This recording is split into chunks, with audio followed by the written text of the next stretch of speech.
നമസ്കാരം. നിങ്ങൾക്കെല്ലാവർക്കും part time ട്രേഡറിൻ്റെ ഒരു പുതിയ ഇൻഫർമേറ്റീവ് വീഡിയോയിലേക്ക് ഒരിക്കൽ കൂടി സ്വാഗതം. അപ്പോൾ നമ്മൾ ഇന്നത്തെ ഒരു വീഡിയോയിൽ നമ്മൾ നിഫ്റ്റിയുടെ വീക്കിലി അനാലിസിസ് ആണ് ചെയ്യാൻ പോകുന്നത്. അപ്പോൾ നമുക്ക് കാണാൻ സാധിക്കും മന്ത്ലി വ്യൂ ആണ് ഓപ്പൺ ആക്കിയിരിക്കുന്നത്. അപ്പം ഈ ഒരു ലാസ്റ്റ് ഫോം ചെയ്തുകൊണ്ടിരിക്കുന്ന ക്യാൻഡിൽ ഇത് നമ്മുടെ മെയ് മാസത്തെ ക്യാൻഡിലാണ്. അപ്പം മെയ് മാസം ജസ്റ്റ് സ്റ്റാർട്ട് ചെയ്തിട്ടുള്ളൂ. ഒരുപാട് ട്രേഡിംഗ് ഡേയ്സ് ബാക്കിയുണ്ട്. ബട്ട് ഇപ്പോഴത്തെ നിലവിലത്തെ കണ്ടീഷനിൽ ആ ഒരു മന്ത്ലി ക്യാൻഡിൽ നമുക്കൊരു ചെറിയൊരു ബിയറിഷ്നെസ് കാണാൻ സാധിക്കുന്നുണ്ട്. പക്ഷേ അതിന് മുമ്പത്തെ നമ്മുടെ മാസത്തെ ക്യാൻഡിൽ നോക്കുവാണെങ്കിൽ നമുക്ക് കാണാൻ സാധിക്കും ഏപ്രിൽ മാസത്തെ ക്യാൻഡിൽ സ്ട്രോങ് ആയിട്ടുള്ള ഒരു ബുള്ളിഷ് ക്യാൻഡിലായിരുന്നു.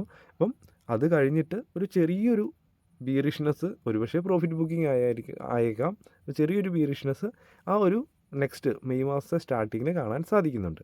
നമുക്കിനി വീക്കിലിയിലോട്ടൊന്ന് പോയി നോക്കാം. നമ്മൾ വീക്കിലിയിലോട്ട് വരുമ്പോഴത്തേനും നമ്മൾ പറഞ്ഞു ഈ ഒരു ചാനൽ ബ്രേക്കൗട്ട് തന്നു എന്ന്. ഇവിടെ നിന്ന് ഇങ്ങനെ ബ്രേക്കൗട്ട് തന്നു, വീണ്ടും ആ ചാനലിൻ്റെ ഏകദേശം ഒരു ടോപ്പിലൊന്ന് സപ്പോർട്ട് എടുത്ത് മുകളിലേക്ക് പോയി. മുകളിലേക്ക് പോയ വഴി നമ്മൾ ഡിസ്കസ് ചെയ്ത റീജിയനിൽ തന്നെയാണ് റെസിസ്റ്റൻസ് എടുത്ത് വീണ്ടും താഴോട്ട് വന്നത്. 18,250 എന്ന റീജിയൻ നമുക്ക് പറഞ്ഞിരുന്നു പലതവണ. ഈ ഒരു റീജിയനിൽ റെസിസ്റ്റൻസ് ആയിട്ട് എടുത്തതാണ് മാർക്കറ്റ്. 18,250 എന്ന് പറഞ്ഞ റീജിയൻ ഒരു റെസിസ്റ്റൻസ് എടുക്കാൻ ചാൻസ് ഉണ്ടെന്ന് പറഞ്ഞു. എക്സാക്റ്റ് ആയിട്ട് 18,250 വരെ പോയി. അതിനുശേഷം താഴോട്ട് വന്നിട്ടാണ് ഈ ഒരു ക്ലോസിങ് തന്നത്. 18,069 എന്ന പ്രൈസിലാണ് ലാസ്റ്റ് നിഫ്റ്റി ക്ലോസിങ് തന്നിരിക്കുന്നത്.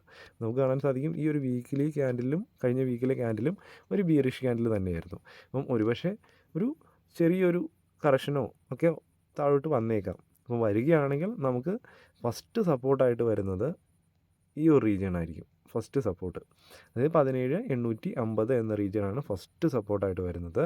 അപ്പം ഈ ഒരു റീജിയനിൽ റെസിസ്റ്റൻസ് എടുത്തിരുന്നു, താഴെ സപ്പോർട്ട് എടുത്ത് ആണ് മുകളിലേക്ക് പോയത്. നമുക്ക് ഫസ്റ്റ് സപ്പോർട്ടായിട്ട് 17,850 എന്ന റീജിയൻ, ഇവിടെയൊക്കെ നല്ലൊരു സപ്പോർട്ട് റീജിയനാണ് 17,850. നമുക്ക് ഫസ്റ്റ് സപ്പോർട്ടായിട്ട് വരുന്നത് 17,850 ആണ്. അപ്പോൾ അത് ബ്രേക്ക് ഡൗൺ ചെയ്ത് പിന്നെയും താഴോട്ട് വരികയാണെങ്കിൽ നമുക്ക് പിന്നീട് വരുന്ന ഒരു സപ്പോർട്ട് റീജിയനാണ് 17,550.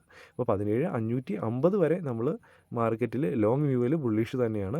പക്ഷേ 17,550 താഴോട്ട് വരികയാണെങ്കിൽ നമ്മൾ ബീറിഷ് മൂഡിലേക്ക് പോകേണ്ടതായിട്ടുണ്ട്. ഇപ്പോഴത്തെ നിലവിലത്തെ കണ്ടീഷനിൽ നമ്മൾ ബുള്ളിഷ് തന്നെയാണ് ലോങ് വ്യൂവിൽ. പക്ഷേ മന്ത്ലിയിലും വീക്കിലിയിലും ഒക്കെ ഒരു ബീറിഷ്നെസ്സും ഒരു ബീറിഷ് ക്യാൻഡിലൊക്കെ ഫോർമേഷൻ ഉണ്ടായതുകൊണ്ട് തന്നെ ഒരു ചെറിയ കറക്ഷൻ ഉണ്ടായേക്കാം. അപ്പം ഇതാണ് നമ്മുടെ താഴത്തെ സപ്പോർട്ട് ലെവൽസ് 17,850 17,550. അപ്പോൾ ഇനി അതല്ല, മാർക്കറ്റ് ഇനി മുകളിലേക്കാണ് പോകുന്നത്. ഒരുപക്ഷെ ഇങ്ങനെ താഴോട്ട് വന്നിട്ട് ഇവിടെ സപ്പോർട്ട് എടുത്ത് പോകാം, അല്ലെങ്കിൽ ഇവിടെ നിന്ന് നേരെ ഓപ്പൺ ആയിട്ട് മുകളിലേക്ക് പോകാം, എന്ത് വേണമെങ്കിലും സംഭവിക്കാം. മുകളിലേക്കാണ് പോകുന്നതെങ്കിൽ നമുക്ക് ഫസ്റ്റ് റെസിസ്റ്റൻസ് ആയിട്ട് 18,250 തന്നെ വീണ്ടും നമുക്ക് ഫസ്റ്റ് റെസിസ്റ്റൻസ് ആയിട്ട് കിട്ടും. അത് സ്ട്രോങ് റെസിസ്റ്റൻസ് ആണ്. അതിനുശേഷം ഇതിന് മുകളിലേക്ക് പോയി കഴിഞ്ഞാൽ നമുക്ക് കിട്ടുന്ന റെസിസ്റ്റൻസ് ആണ് 18,600. അപ്പം ഇതാണ് നമ്മുടെ മുകളിലത്തെയും താഴത്തെയും സപ്പോർട്ടും റെസിസ്റ്റൻസ് ലെവൽസ്. ഇത് നോട്ട് ചെയ്ത് വെക്കുക. നിങ്ങൾ നിഫ്റ്റിയുടെ മുകളിൽ ഈ ചാർട്ട്സൊക്കെ ഇങ്ങനെ നോട്ട് ചെയ്യാൻ പഠിക്കുകയാണെങ്കിൽ നിങ്ങൾക്ക് സ്റ്റോക്കിലും ഇതുപോലെ സപ്പോർട്ടും റെസിസ്റ്റൻസും ഒക്കെ സ്വന്തമായിട്ട് വരച്ച് സ്വന്തമായിട്ട് എൻട്രീസ് എടുക്കാൻ സാധിക്കുന്നതായിരിക്കും. നിങ്ങൾ ആരെങ്കിലും സ്വിംഗ് ട്രേഡിംഗ് പഠിക്കാൻ താല്പര്യമുണ്ടെങ്കിൽ വീഡിയോയുടെ ഡിസ്ക്രിപ്ഷനിൽ ഒരു ലിങ്ക് ലഭിക്കും. അവിടെ പോയി വാട്സപ്പ് ലിങ്കാണ്, അവിടെ പോയി ജോയിൻ ചെയ്യാം. അതിനുശേഷം നിങ്ങൾക്ക് കംപ്ലീറ്റ് ട്യൂട്ടോറിയൽ വീഡിയോ ലഭിക്കുന്നതായിരിക്കും. അതിനുശേഷം നമ്മളെടുക്കുന്ന ലൈവ് എൻട്രീസും കാര്യങ്ങളൊക്കെ കാണാനൊക്കെ സാധിക്കുന്നതായിരിക്കും. അപ്പോൾ അത് നിങ്ങൾ തീർച്ചയായിട്ടും വിനിയോഗിക്കുക. അതുപോലെ തന്നെ നിങ്ങളൊരു ബിഗിനറാണ് എങ്കിൽ നിങ്ങൾക്ക് സ്റ്റോക്കിൽ ഇൻവെസ്റ്റ് ചെയ്യാനോ, അല്ലെങ്കിൽ സ്വിംഗ് ട്രേഡിംഗ് ചെയ്യാനോ, അല്ലെങ്കിൽ മ്യൂച്വൽ ഫണ്ട് ഇൻവെസ്റ്റ്മെൻറ്റുകൾ, ഇങ്ങനെയുള്ള കാര്യങ്ങളെല്ലാം കംപ്ലീറ്റ് ആയിട്ട് ഉൾപ്പെടുത്തി ഒരു പ്ലേലിസ്റ്റ് തന്നെ നമ്മൾ ചെയ്തിട്ടുണ്ട്. വീഡിയോ ഡിസ്ക്രിപ്ഷനിൽ ലഭിക്കും. അവിടെ പോയി അത് കണ്ട് മനസ്സിലാക്കാൻ സാധിക്കുന്നതായിരിക്കും. ഞാൻ ഈ വീഡിയോയിൽ ജസ്റ്റ് നിഫ്റ്റിയുടെ അനാലിസിസ് ആണ് പറഞ്ഞത്. മാർക്കറ്റ് നല്ലൊരു അപ്സൈഡ് മൊമെൻറ്റം തന്നെയാണ് തന്നുകൊണ്ടിരിക്കുന്നത്. അപ്പോൾ അവിടെ ചെറിയ പ്രോഫിറ്റ് ബുക്കിങ്ങും കാര്യങ്ങളൊക്കെ ഉണ്ടായേക്കാം. ഈ കഴിഞ്ഞ വീക്കിലെ ഒരു ചെറിയൊരു ഡൗൺ സൈഡ് ക്ലോസിങ് അത് നമുക്കൊരു പ്രോഫിറ്റ് ബുക്കിംഗ് ആയിട്ട് എടുത്തേക്കാം. ഒരുപക്ഷെ കുറച്ചും കൂടെയൊക്കെ താഴോട്ട് വന്നേക്കാം.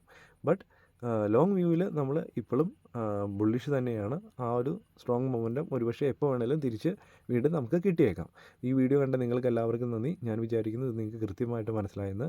വീഡിയോ ഇഷ്ടപ്പെട്ട് കഴിഞ്ഞാൽ ലൈക്ക് ചെയ്യുക, ബാക്കിയുള്ളവരും കൊണ്ട് ഷെയർ ചെയ്യുക. ഒരു പുതിയൊരു വീഡിയോ ആയിട്ട് ഉടൻ കാണുന്നവരെ good bye and Jai Hind.